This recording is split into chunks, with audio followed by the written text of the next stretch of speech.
কিছু কর্মী যারা আধুনিক পদ্ধতিতে আধুনিক ফসল ফলায়, তারা খুবই উন্নত প্রযুক্তির মাধ্যমে বিশাল বড় বড় ফলের এবং সবজির বার্গার বানায়। তারা শুধু বার্গার বানাতেই পারে, যেমন তারা এই টমেটো দিয়ে টমেটোর বার্গার বানাচ্ছে এবং বিভিন্ন কর্মী তা পর্যবেক্ষণ করছে।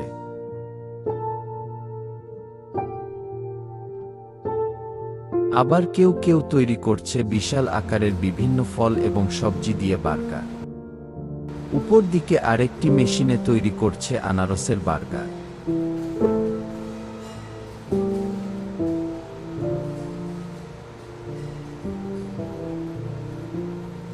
আবার সেই ফ্যাক্টরির ভিতরেই কিছু কর্মী সুইমিং পুলে গোসল করছে, সেখানেও রয়েছে হরেক রকমের খাবার।